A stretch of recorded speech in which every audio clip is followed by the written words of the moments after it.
evening. I'm Terry Sege. Coming up, the music and lives of two of the province's best-known classical musicians. Welcome back. They're called the duo Pach. They've been making music for New Brunswickers for close to 3 decades. Classical music from a violin and a piano. MB Now's Catherine Harrop has the story of two of the province's best-known musicians, where they came from, how they got here, and why their music means so much to them.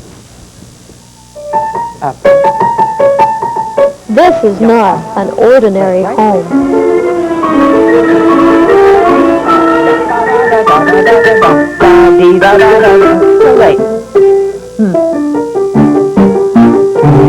Eileen Nimitz, a concert pianist.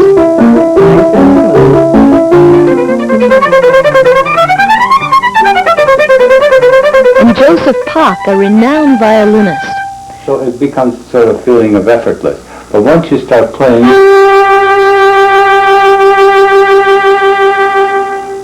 that constant energy being used consciously to sustain a sound and becomes more energetic and more difficult.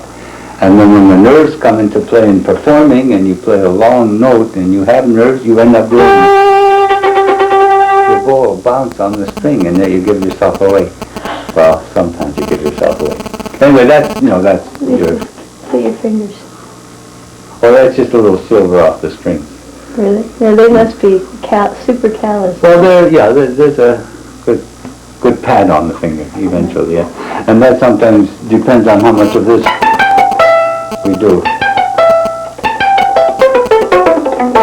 This also creates a little more callus on the strings.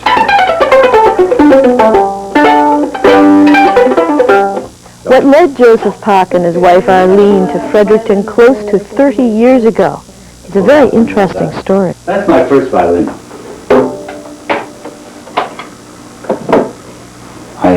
I kind of think it's, there was a name on the back of the violin here which I think said Klotz. So it would actually be a handmade Klotz violin. And my parents bought this for me in Toronto. I was 4 and a half. And I think she paid $5 for it. It all started when Joseph was 4 and a half. His sister learned the mandolin from a Bulgarian immigrant who was allowed to teach in a spare room in Joseph's parents' house. And I used to sit on the stairwell and listen to the goings-on. And he was a hot-blood-tempered man. Anyway, they were doing the C major scale, and man wasn't, and this one poor kid was just getting his left and right. And I just sort of came out and said, "That's easy." Now I was about 3.5 feet tall. The teacher looked up at me, red in the face, being angry at this kid, and he brought me down, sat me on a table, gave me a mandolin, and I played it. And after he got through with the class, they all left. He went upstairs and told my mother I must get a violin. And he did. By the age of 6, he was giving public performances, one in aid of the Czechoslovakian Air Force. And he was perhaps the smallest performer with the Toronto Symphony Orchestra. And the contests. I just kept coming back with gold medals and trophies and silver tray and sugar cream sets, and it was always something.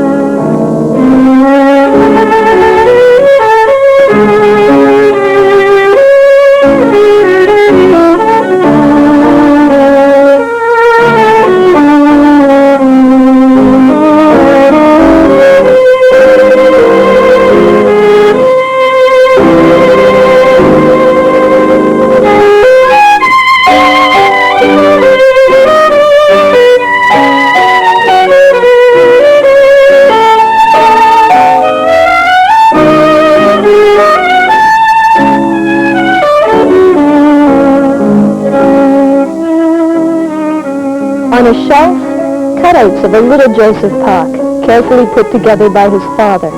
They were, I'm sure, proud, except that they wouldn't really show it. They didn't really understand what I was doing. They didn't understand music, nor the level of music that I finally got to. They were happy that I made a living, and I guess I was lucky. They couldn't interfere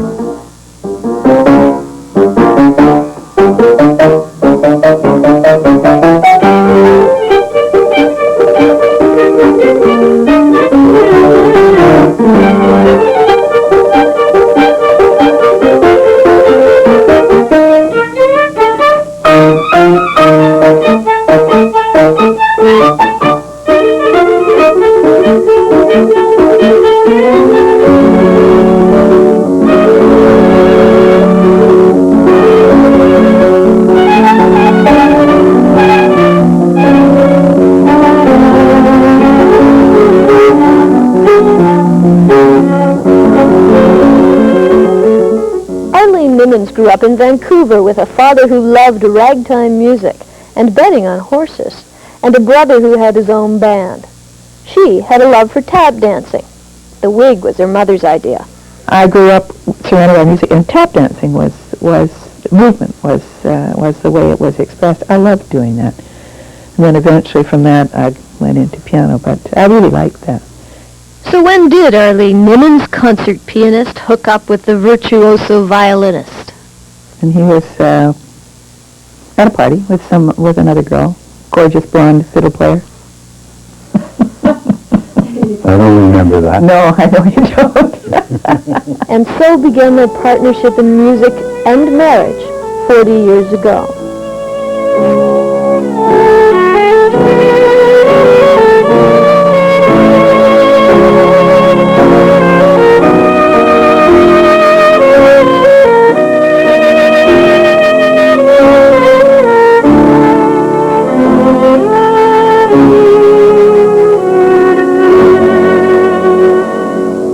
Then came television, and live television used live orchestras. The Pach soon found themselves very busy. I ended up doing 6 or 7 TV shows, 3 radio broadcasts. I was a member of a string quartet, and I was teaching. And I was going Fridays from 6:30 in the morning to 11 at night, non-stop, earning money. But they called this kind of playing jobbing. It was the way you made money, not the way you made a reputation. I guess that would be the year where I earned enough money to laugh at the world. But I didn't do anything that I liked. It was job. You know, you're sitting in an orchestra doing as you're told, how to play it, when to play it, how fast, how slow. You had nothing to say except to do what you were told. And you just signed sheets, and you got paid at the end of the week, and that was it. This flag off the freighter that carried them to Vienna marked their decision to concentrate on making a name for themselves rather than on making money. After Vienna, London, and these posters lined the subways in England announcing their concert. It was a competition in Germany where they were dubbed the duo Pach. From that point on, their careers were locked together.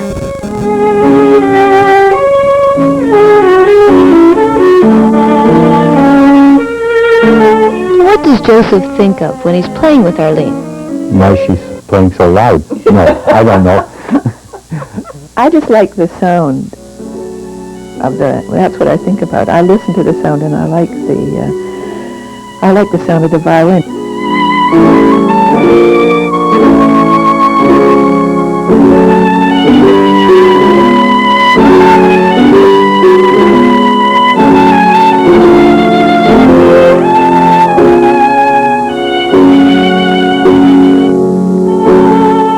They began touring on their return to Canada. It was during that tour they came to Fredericton.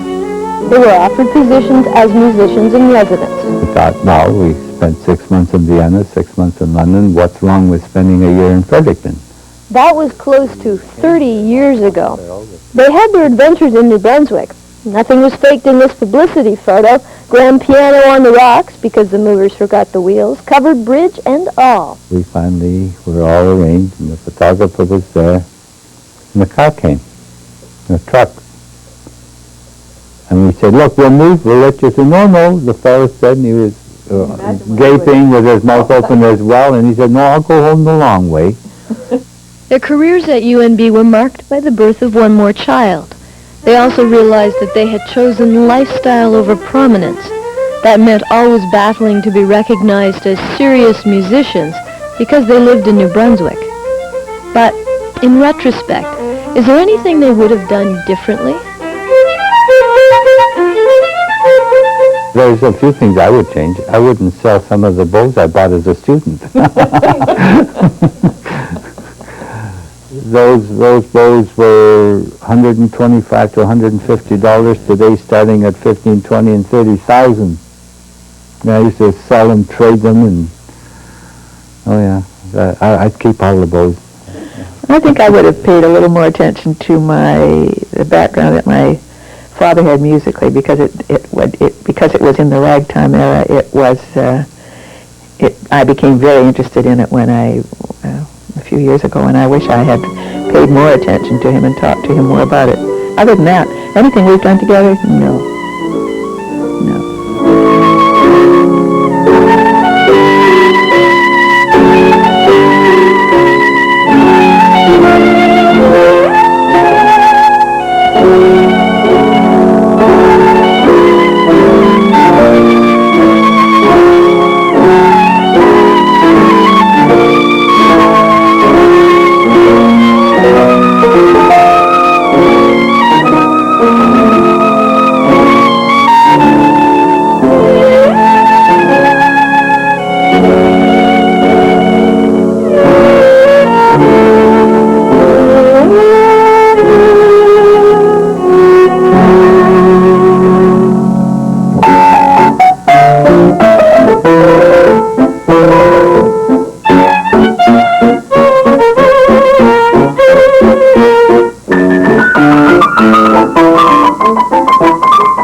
Retired from UNB, they have not retired from music and continue to practice relentlessly for the next performance. Catherine Harrop, CBC News, Fredericton.